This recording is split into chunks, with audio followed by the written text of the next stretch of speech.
Whenever I look at the photos from girls who can't surf good on their tropical surf getaways, or when someone is planning their next surf trip, or looking for recommendations for a retreat in a place I have never been to, I feel a slight pang of envy.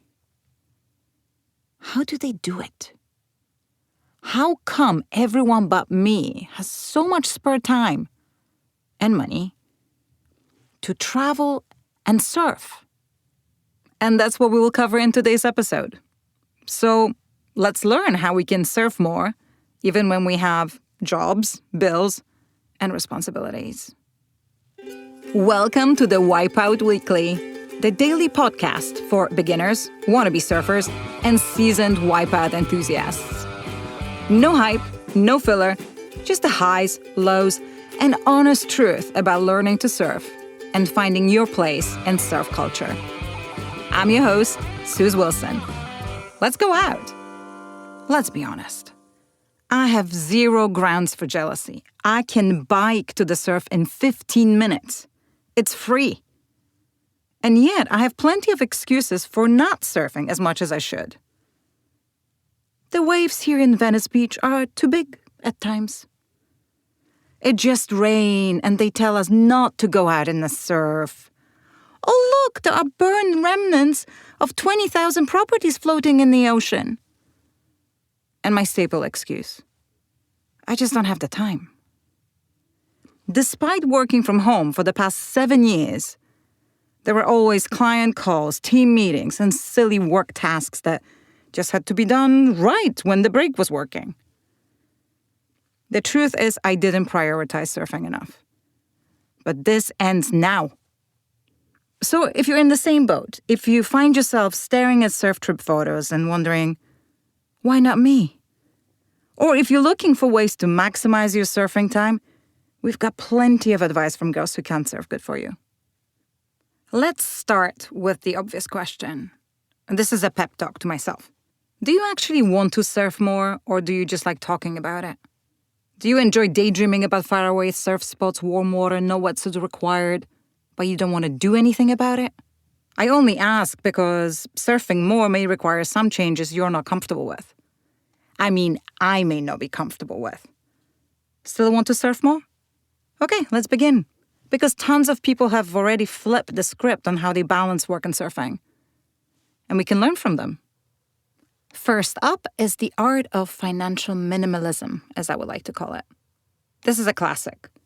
You work hard for a few months, or even a year if you're willing to take a career break, save every dollar, and then take a long surf trip before working again. Freelancing is a kind of a feast or famine, but worth it type of situation. It's unpredictable, but gives you total flexibility to travel and to surf. You could be like Christiana, a graphic designer who works out of her van between surfs. Or Jane, who sublet her apartment and moved to Mexico for the winter to surf. Or Lisa, a nutritionist who moved her entire business online and now travels full-time. These girls are winning. If you work remotely for a company, you can also dictate your own schedule and be like Claire, who works mornings and surfs afternoons. Or like Camille, who's a UX designer and moves every few years to a new surf town while working remotely. Or you could make a permanent move to a surf town where your currency stretches further. Of course, moving to another country isn't as easy as traveling on a tourist visa, but it could be something that you consider long-term. Shari moved from Canada to Australia to be 50 meters from the surf. And there is a reason why I live a 7-minute drive from the ocean instead of in the middle of central London. If moving isn't an option, request work near the surf. One of our girls who can't surf good is in the military and requests coastal assignments. Cynthia, a flight attendant, surfs on layovers. Rachel, who's a field engineer, extends her business trips to surf. I used to travel from London to San Francisco for work and then sneak out to Waikiki for extended stay. Shh. But not everyone's job or family situation allows you to work remotely, freelance, move somewhere else, or even travel for business. If that's not available to you, use your PTO wisely. Stack your paid days off around national holidays, long weekends. or even off-season surf trips to avoid crowds and score cheaper stays. Sometimes the decision to surf more is made for you. You burn out, you quit, you start questioning everything, all your life choices, and then you surf until you figure it out again.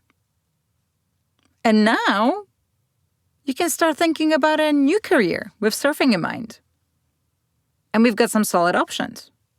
Any freelance or remote job that can be done on a laptop, copywriting, editing, design, web coding, social media, digital marketing, software development, is surf-friendly. Warning, some of these jobs are AI resistant. This means a lot of changes are going to be happening in these areas in the next few years. And I wouldn't recommend becoming a voiceover artist either. It's going to be a slaughterhouse. But hey, AI or no AI, seasonal and gig work is another great option. Work hard in peak season, bartending, ski instructing, yoga. Then surf when off-season hits. Longer shifts mean more full days off. So if you're a firefighter, nurse, EMT, you can actually surf more than someone stuck in a Monday to Friday office job. Then there are the travel-heavy careers that naturally take you to surf destinations. Flight attendants, travel photographers, journalists, yacht crew, marine biologists.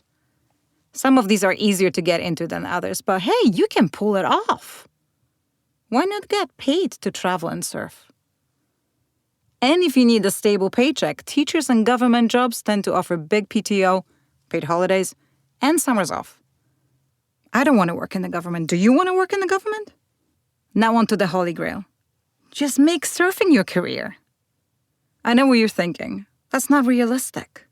But so many girls and girls who can't surf good have already made that leap. They organize surf retreats, run surf camps, launch surf brands, create custom wetsuits, make surf art, and start surf podcasts. Hi, it's me. Bottom line, you have options. Some are more radical than others, but they exist. So now the real question is, what's holding you back? Comfort? Money? Fear of change? I'm raising my hand to all the above. But if surfing more means experiencing the magic of the ocean every day, instead of just once in a while, isn't it worth the risk? Only you can answer that. And that's all for today. Check out the YPI Weekly for our free newsletter, more stories, and ways to connect with us. Thanks for listening. See you tomorrow for more of the YPI Weekly.